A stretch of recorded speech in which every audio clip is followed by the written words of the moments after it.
नमस्कार, मेरा नाम है विवेक शर्मा और मैं एक ऑथर हूँ, पॉडकास्टर हूँ, सोशल एंटरप्रेन्योर हूँ और आपसे मिलता हूँ क्लिक इंडिया प्लेटफॉर्म पे। और यहाँ हम बात करते हैं मेंटल हेल्थ की। मेरी कुछ जो जर्नी है, कुछ कहानियाँ हैं, कुछ ऐसे इंसिडेंसेस हैं लाइफ के जिससे मैंने कुछ सीखा है, मैं आपसे शेयर करता हूँ and I am sure that आप भी उससे काफ़ी कुछ सीखने की कोशिश करते होंगे। आज एक ऐसे टॉपिक के बारे में मैं बात करना चाहता हूँ जो बड़ा क्रूशियल है हमारी लाइफ में, चाहे वो हमारी लाइफ में ग्रोथ हो या डिग्रोथ हो। मतलब ये एक ऐसा गियर है, मतलब वो अगर ऑटोमेटिक गाड़ी आप चलाते हैं ना, तो आगे जो है तो पार्किंग मोड होता है, यानी कि आप पुश आगे करते हो लेकिन गाड़ी पीछे जाती है, और ये जो है लीवर आप जैसे पीछे करते हो तो गाड़ी आगे जाती है। तो ये चीज़ वही है। अगर आपकी ज़िंदगी में सही है तो जीवन आनंद है, अगर सही नहीं है तो ज़िंदगी बिल्कुल समझ लीजिए कि क्या है। और आज मैं बात कर रहा हूँ रिलेशनशिप्स की।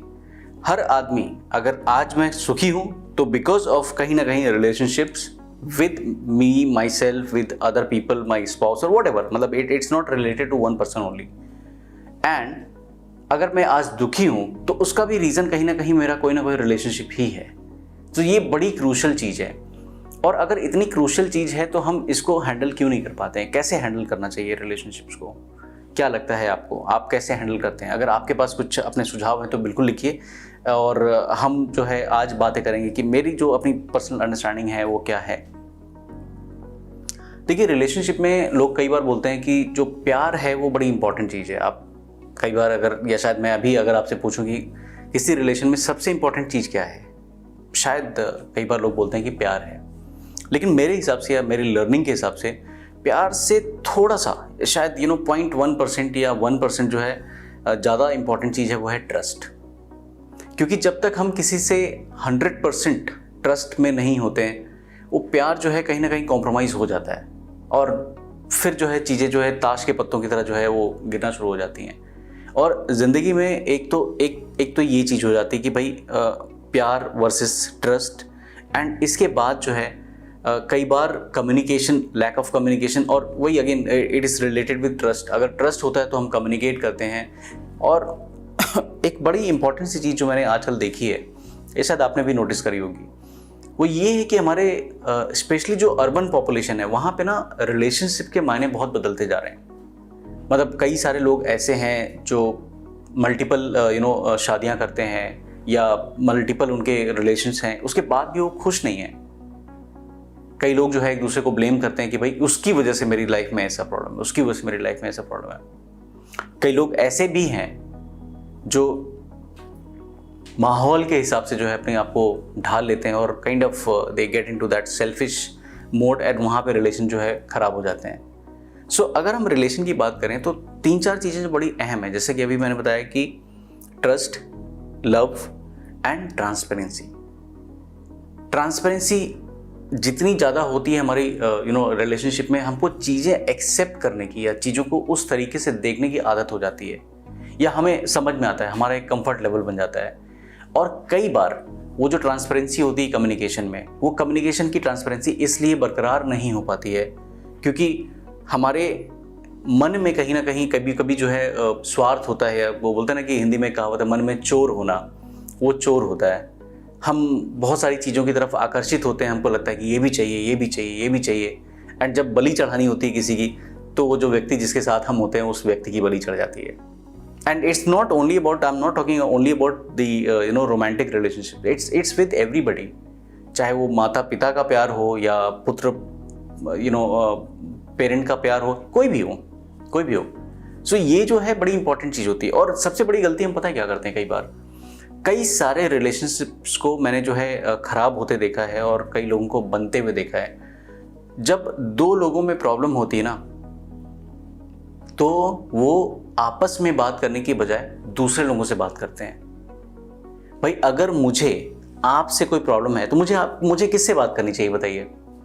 मुझे तीसरे से बात करनी चाहिए, उससे बात करनी चाहिए या उससे बात करनी चाहिए? सबसे पहले तो मुझे आपसे बात करनी चाहिए ना। हम कई बार ये नहीं कर पाते हैं और ऐसे होने के बहुत सारे रीजंस हैं। ईगो होता है, इनसिक्योरिटीज़ होती हैं, बहुत सारे रीजंस होते हैं।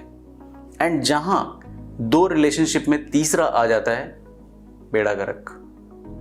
कभी भी अपने रिलेशनशिप में, आप कोई भी रिलेशनशिप हो, कैसा भी हो, इवन दोस्त ही हो, तो भी जहां दो के बीच में तीसरा आता है, वो फिर जो तीसरा वो मैनिपुलेट करने की कोशिश करता है। क्योंकि फिर क्या होता है, जैसे मोबाइल में ही देख लीजिए ना, जब आप ट्रैवल कर रहे हैं मान लीजिए कहीं, और लंबे समय तक आपके मोबाइल में अगर कम्युनिकेशन नहीं है, सिग्नल नहीं है, तो क्या करेंगे आप? गेम खेलेंगे।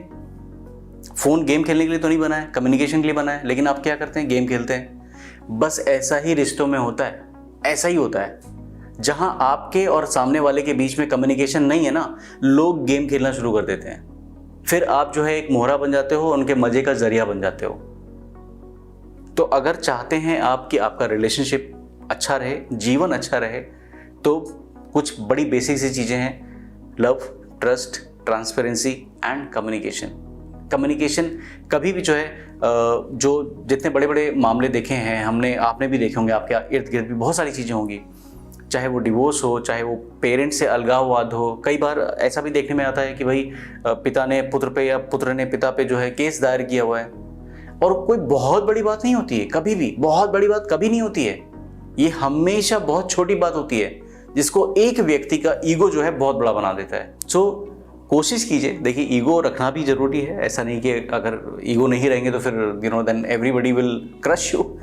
लेकिन ईगो को एक लिमिट तक, या किसी भी चीज़ को एक लिमिट तक ही रखना चाहिए, एंड उसके बियॉन्ड उसको अलाउ ही नहीं करना चाहिए। बिकॉज कैसा है ना कि हमने एक एपिसोड में बात करी थी कि लोग जो है किस तरह से चीज़ों को एक के ऊपर एक रखते जाते हैं, एंड वहाँ से जो चीज़ें बिल्कुल ख़राब होती चली जाती हैं। लॉन्ग टर्म में स्पेशली अगर ये रिश्ता आपके लिए महत्वपूर्ण है, तो थोड़ा सा कॉम्प्रोमाइज़ अगर आपने कर लिया तो कोई बड़ी बात नहीं है। हाँ, मैं कभी भी नहीं बोलूँगा कि आप वायलेंस या इस तरह की चीज़ों को फेस कीजिए या बर्दाश्त कीजिए, कभी नहीं, नेवर। लेकिन अगर कहीं बात सुनने की है तो थोड़ा सुन लीजिए। कहीं सुनाना है आपको, नहीं सुनाइए, मत करिए, इट्स ओके, जाने दीजिए। एक बार माफ़ कर दीजिए, 2 बार माफ़ कर दीजिए, 3 बार माफ़ कर दीजिए। फिर भी अगर नहीं होता तो फिर दिन बात कीजिए, उस व्यक्ति से बात कीजिए। और अगर नहीं समझ में आता है तो भी किसी तीसरे व्यक्ति को, स्पेशली आपस में आसपास के किसी तीसरे व्यक्ति को, जहाँ पे भी घनिष्ठ रिश्ते होते हैं, वहाँ पे इन्वॉल्व करने की बजाय किसी प्रोफेशनल की हेल्प कीजिए। क्योंकि वो अनबायस्ड होकर, मैंने अभी जैसे बताया ना कि मोबाइल में अगर नेटवर्क नहीं है तो क्या होगा? गेम खेलते हैं। क्योंकि आसपास के लोग जो है वो अपना पर्सपेक्टिव शेयर करना शुरू कर देते हैं। एक एपिसोड में हमने जजमेंट की बात करी थी। उनको नहीं पता है ना कि आपके दिल पे क्या बीती है, आपकी क्या परेशानी है, आपके बैकग्राउंड क्या है, सामने वाले का बैकग्राउंड क्या है। लेकिन हम कहीं ना कहीं, ये देखिए, ये ह्यूमन टेंडेंसी है, हम जज करते ही हैं, कोई लेना देना नहीं है, ह्यूमन टेंडेंसी है ये। तो प्रॉब्लम कहाँ होती है? जब मैं अपना जजमेंट जो है उन पे पास करना शुरू कर दूंगा, या उनके परफॉर्मेंस को, या उनकी कैपेबिलिटी को, या उनके प्रोफेशनलिज्म को अपने जजमेंट से रिलेट करना शुरू कर दूंगा। ऐसा ही होता है। आप देख लीजिए, किसी भी रिलेशनशिप में देख लीजिए, आपका एम्प्लॉय हो, आपका बॉस हो, ये तो वैसा है, ये तो वैसा है, तो कुछ भी लाइक इट हैपेंस। तो थोड़ा डिस्टेंस मेंटेन कीजिए जहाँ पे ज़रूरी है, और जहाँ पे ट्रांसपेरेंसी की ज़रूरत है वहाँ पे एब्सोल्यूट ट्रांसपेरेंसी रखिए। भाई देखिए, आपने अगर अपना काम कर लिया, ठीक है, कम से कम अगर वो रिश्ता नहीं भी चलता तो कम से कम आपके मन में वो मलाल नहीं रहेगा, कोई गिल्ट नहीं रहेगा कि मैंने कोशिश नहीं करी। बाकी तो फिर नसीब। और हाँ, कभी भी तकलीफ में आइए तो बात जरूर कीजिए। आप अगर प्रोफेशनल काउंसलर की हेल्प लेना चाहते हैं तो लीजिए किसी। और ऐसे में अक्सर जो सबसे ज़्यादा बेनिफिशियल चीज़ ये होती है कि आप किसी अनबायस्ड पर्सपेक्टिव वाले व्यक्ति से बात करें। हमारे एपिसोड सुन सकते हैं, हो सकता है कि कोई ना कोई प्रॉब्लम आपकी उसमें सॉल्व हो जाए।